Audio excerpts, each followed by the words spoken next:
یہ سوچ کر آپ کو بنایا، اس نے یہ سوچ کر مجھے بنایا تاکہ میں اور آپ پرستش کی اس کمی کو جو وہاں پہ واقع ہوئی ہے اس کو پورا کریں۔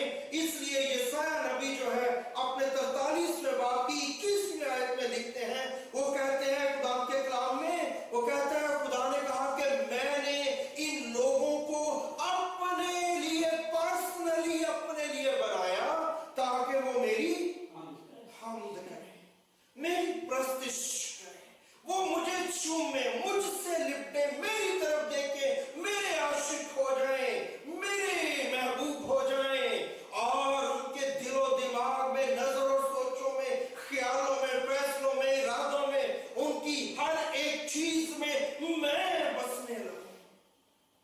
یہ مقصد اور یہ مطلب انسان کو بنانے کا، انسان کو تخلیق کرنے کا، انسان کو پیدا کرنے کا خدا کے سامنے تھا۔ اس نے ہمیں بنایا، مقصد بھی ہے اس کا۔ میں نے پچھلے دنوں بتایا کہ کلام میں پڑھ کے ہمیں کیا پتہ چلتا ہے کہ ہم خدا کی پرسنل پراپرٹی ہیں، اور جس مقصد کے لیے ہمیں بنایا گیا ہے ہمیں اس کے لیے آگے بڑھنا ہے۔ انسان جو ہے جنرلی خدا کو کیا دے سکتا؟ انسان خدا کو کچھ نہیں دے سکتا، کیونکہ آسمان اس کا ہے، زمین اور اس کی ساری معموری اس کی ہے، آپ اسے کچھ نہیں دے سکتے، میں اسے کچھ نہیں دے سکتا۔ روحانی طور پہ اگر ہم غور کریں، اگر میں روزہ رکھتا ہوں تو میں اس کو کچھ دیتا ہوں نہیں، اس سے میرا فائدہ ہوتا ہے۔ اگر میں دعا کرتا ہوں تو میرا فائدہ ہوتا ہے، اگر میں شفاعت کرتا ہوں تو جس کے لیے کرتا ہوں اس کا فائدہ ہوتا ہے، اگر میں دینے ہدیے نذرانے چیزیں دیتا ہوں خدا کو اس کا کوئی فائدہ نہیں ہوتا۔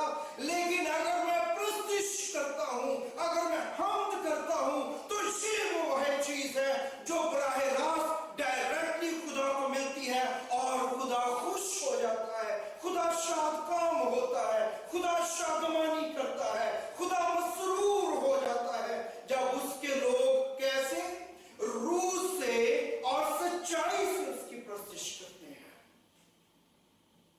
تو یہ وہ واحد چیز ہے جو انسان خدا کو براہ راست دے سکتا ہے۔ کیوں؟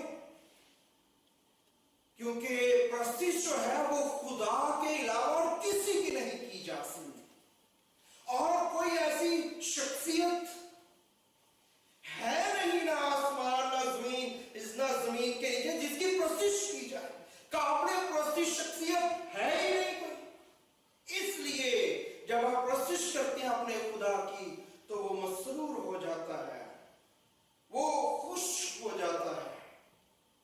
دوسری بات، کیونکہ جب آپ پرستش کرتے ہیں تو اس سے خدا کے نام کو عزت اور جلال اور بزرگی اور عظمت